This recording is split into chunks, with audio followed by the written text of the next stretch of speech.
Hello, this is Morgan Bannon, or Airspeed Prime, the super moderator of Avatar: The Last Airbender Online.com. I'm here today with the episode commentary for episode 113, The Blue Spirit. And the first thing to note about this episode is that they originally aired the first 13 episodes to get a judge of how well received the show would be. And so, technically this would have been the finale had people not really loved Avatar. So it would have been quite the cliffhanger to end it on, given how this episode ends with Aang saving Zuko, Zuko saving Aang, that sort of thing. And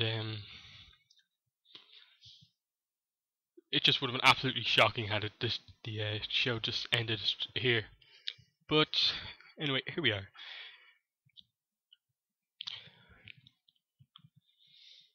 We open up with Zhao and Shainu, and here we get some kind of more insight into the kind of military structure with the Colonel Shainu, as he is here, and Commander Zhao. Colonel Shainu is obviously the superior, and he's in control of the Yuyan archers. But as we see, soon after this, Zhao gets promoted to Admiral. I believe it's straight from Fire Lord Ozai himself, sort of emphasizing the kind of relationship he has with him. And then we later see in the series, in the finale, in the not the finale, what's mentioned in the finale, that Shainu is promoted to General, because we see him in the war meeting that Zuko attends. Just some interesting things to note about military rank there.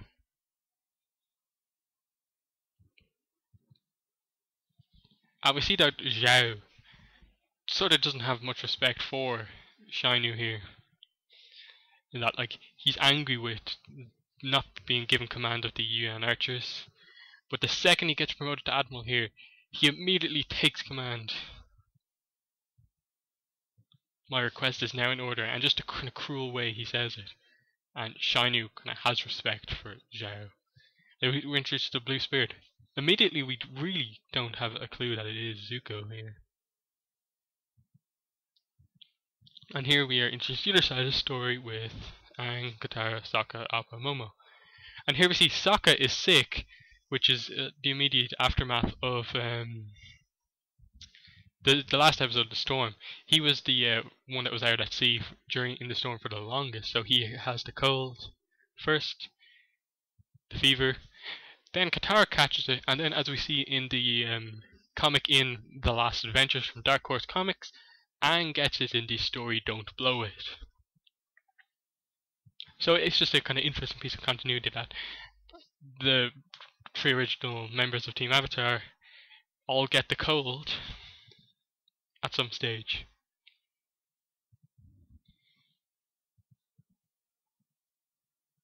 And it's interesting that Sokka and Katara are the first two to get it, given that they are from the Water Tribe, place made of ice, snow, and they're the first to get it.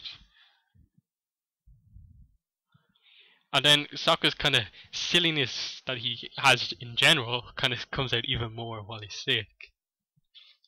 Take that, you rock! He thinks he's an Airbender. And it's just that kind of clever thing where a lot of shows may not kind of realize that, if they present a storm to us, they're not going to make the character go out in the middle of a storm in a glider. So Aang takes off on foot, which ultimately is kind of his downfall. He can't quite get away from the Yuyan archers when they come for him. And here we see here another, which is Zuko, the immediate aftermath of the storm too, in that the crew is behind his quest now. They understand why he is the way he is now.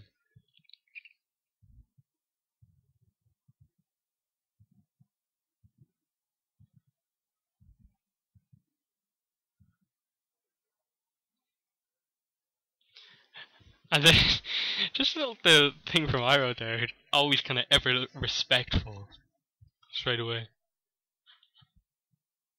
And then just showing how much that he kind of dislikes Zuko, in that he'll do anything to like stop Zuko's quest to find the Avatar because he wants to do it. And then we see how good a Paisho player Iroh is there. He wins nearly every time.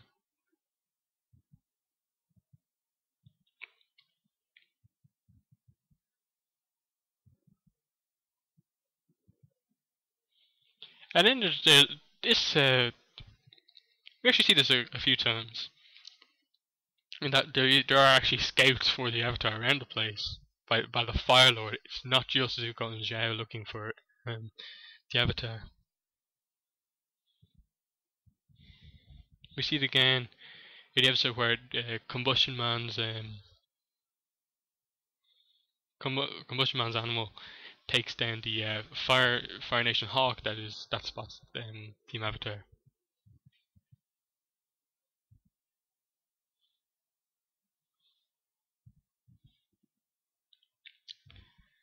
I see Aang eager to help his friends.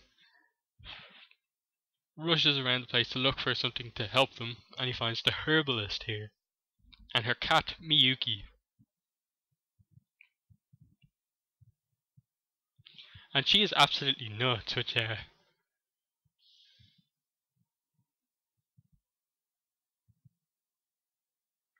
which has kind of spawned this really weird ship, Her Boomy, the herbalist and King Boomy, because they're so crazy. And then we have Miyuki as another non-hybrid animal. It appears to be just a cat.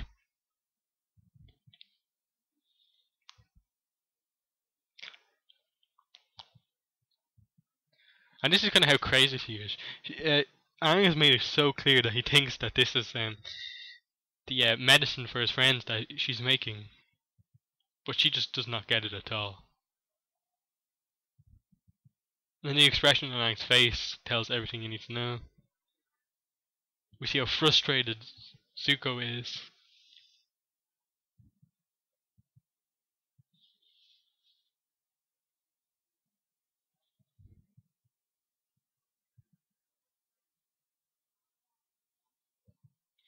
And then here's Zuko realizing the kind of extent of he's just one ship, one person really searching for the Avatar. Zhao as an admiral has command of a whole fleet of ships. As we see in the finale, he has enough to like start an invasion. That's how wide his kind of search radius is. He feels his honor slipping away from him, which kind of leads him to be the Blue Spirit. He has to infiltrate Zhao, find out what he's doing to get the upper hand.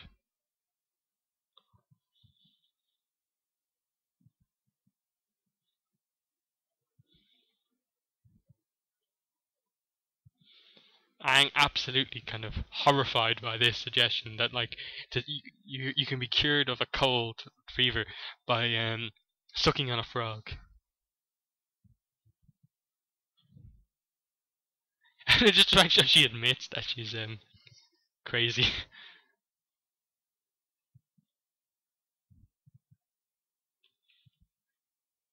And here is where the Union archers come in. The alarm has alerted them, and they find him. Aang cannot escape because he doesn't have his glider. Again, just these kind of like these little moments set up earlier on in the episode that you realize this is why Aang can't escape when usually he would have.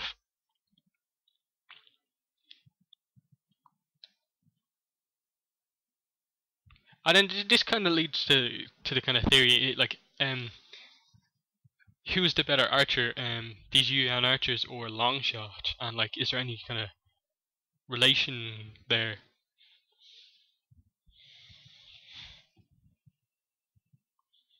It'd be an epic fight actually, since this is like the only time we see the Yuan archers. Just a random archery competition. It's also weird the way we do never see these guys again.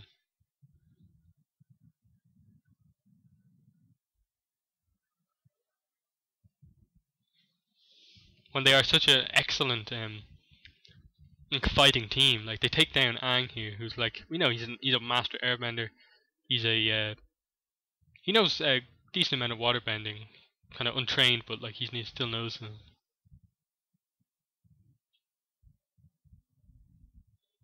We see Aang here using the waterbending as part of his fighting repertoire, despite not being trained yet. And here we see him captured in the kind of fortress we see at the start of the episode, now under the kind of command of Admiral Zhao.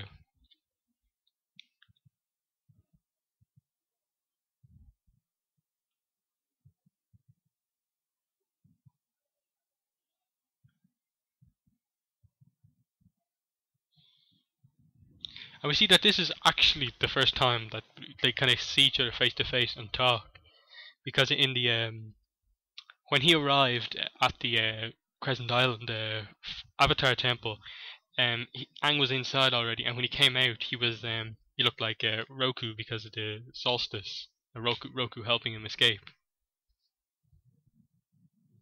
And then again, we should see Zhao's kind of manipulation, sniping at talking about his people. He knows he's the last Airbender. Aang takes this to heart. We know how much he cares about his people. Again, showing off like that Airbender's clever.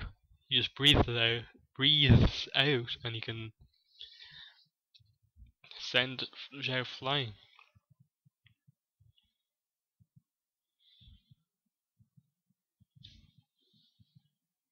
And then, for any of you who have read The Lost Adventures, there's also the story Relics, which is exclusive, which is brand new to that book. And it's probably like the second time that Zhao captures Aang, because it said that he's an admiral then. And he uses the kind of tactics in the movie that we see, where he kind of lures him to a kind of air temple, air nomad artifacts. He lures Aang in with air nomad artifacts and captures him. And Aang uses these artifacts to escape. Again, just kind of keeping the continuity of Avatar, because it is not just a show, it is now show, comics, stuff like that.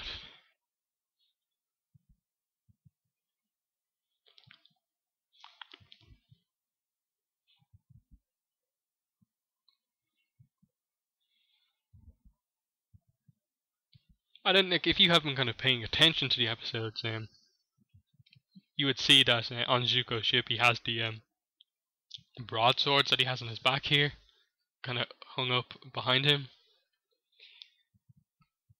And we know from the Lost Adventures also that Zuko was trained in broadswords by Piandao, who also trained Sokka. And like, so that if you were paying really attention, which like, it's just a great way showing again how much like the show kind of references earlier episodes' continuity. But for the most part, you really do not know that this is Zuko yet.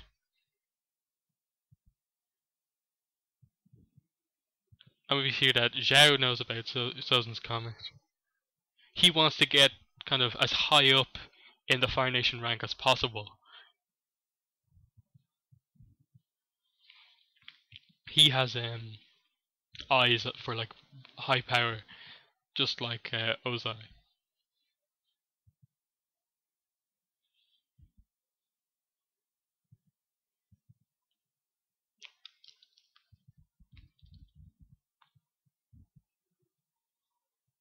And then, as referenced earlier on, the herbalist said once the wood frogs thaw out, they're kind of useless. They don't kind of they're no useless medicine anymore. So Aang sees the kind of cure for his friend slipping away.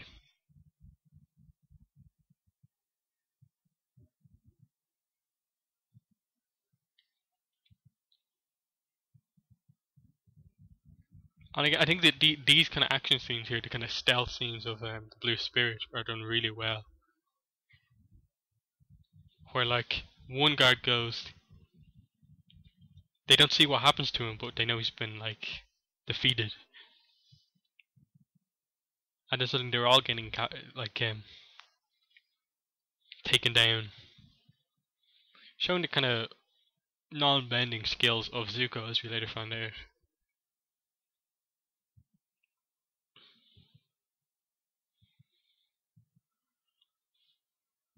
And this episode is kind of testament to how well the storytelling is in Avatar, in that they've set up that the kind of three kind of factions of the gang, Aang and his friends, Zuko, Iroh, and Zhao, and pretty much the rest of the Fire Nation.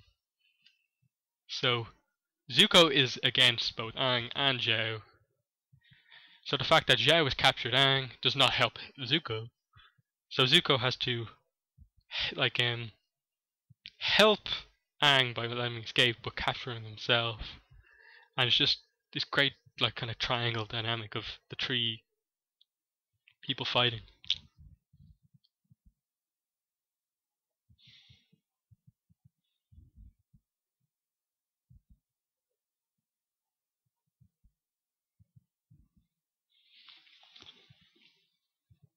And then we just the way the show kind of does cut back from time to time to Aang and Sokka and Momo and Appa to see like what they're doing, how they are. We see they're all hallucinating a bit now.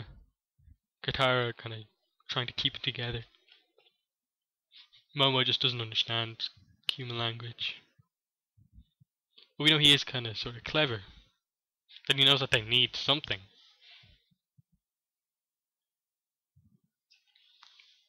And then this scene here of Zhao telling what like the letter to the Fire Lord is meant to be about, capturing the Avatar. Sorry. Telling him everything in like great detail, completely over exaggerating like Zhao's involvement in this. You can tell exactly how much he wants to get high up in the power in the military chain, as close to Ozai as possible. It's something kind of you wish you would. We really knew exactly how high Zhao wants it. Did he want to kind of eclipse the Fire Lord, or did he just want to be like Ozai's right hand man? And then when we realize that this is actually Zuko and Aang fighting together, it's just amazing because they actually fight really well together. And again, Aang's kind of love of a staff as his weapon to use with his earthbending. Again, there's the teamwork. He uses airbending to get Zuko up on the walls to help him escape. Since he doesn't have a glider, he uses the staff spinning to kind of make a helicopter sort of thing, showing just how clever airbending is compared to like the other elements. It's very movement assisting. We see the circle walking style of Bagua there. Aang's is kind of very kind of directional based. He keeps moving around in a circle. And then these cool kind of what effectively are kind of siege instruments of war here. Really kind of clever, just a kind of bendy bamboo of a way of kind of climbing up the walls. And the way Aang and Zuko used them here is just such a cleverly constructed and well put together fight scene that they use these as massive stilts. They completely work together.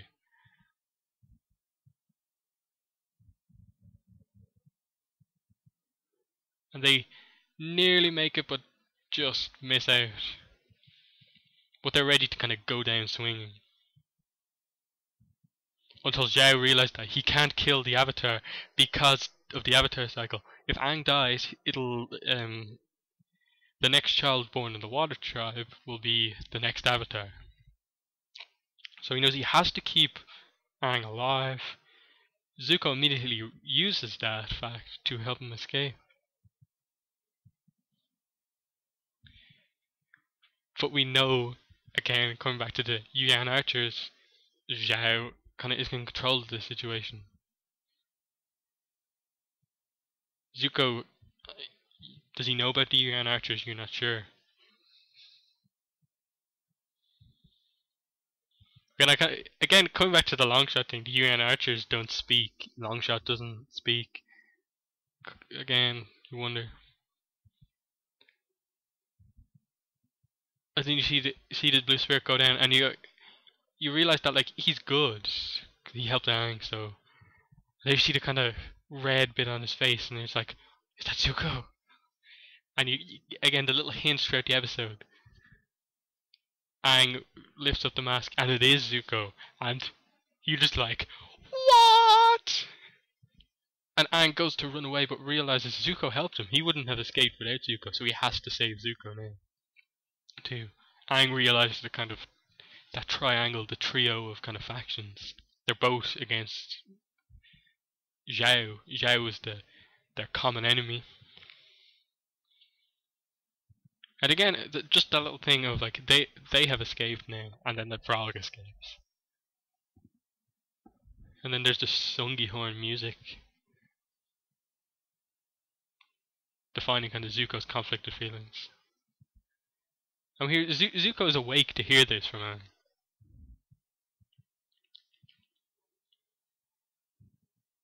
Aang realizes that he's referencing the kind of Dragon Days story from the Lost Adventures, where they went in search for a dragon. Aang really wants them to be friends. Like, Zuko helped him, and he realizes that there is some good in him. And then that little kind of Zuko's eyebrow raising, in that he considered this in a way. He knows he has to capture the Avatar, but he's beginning to think about it. There's the ruby-eyed monkey again. We see that Lieutenant G is a good singer. Iroh can play the Sungi horn. And anyone who sees that ruby red statue is obsessed with it.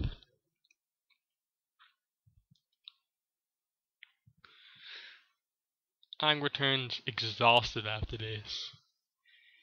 He tried to make friends with Zuko.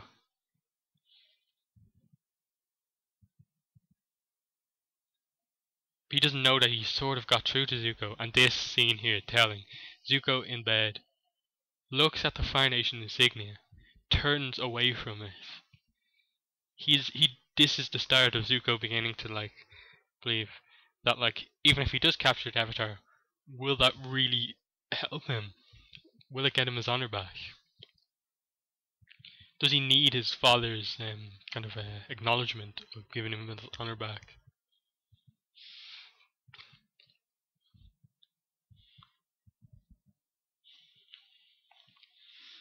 Again, so like what an episode to actually kind of end the original kind of 13 episodes that they were going to show everyone. Like, how can you show that episode, and then how can anyone who watches that and has an interest in it not want to see what happens from here? Like, just that scene of Zuko turning away from the Fire Nation insignia, just so amazing. The action in that episode, very well done. The next episode is 114, the Fortune Teller, Katang centric episode, so that should be really good.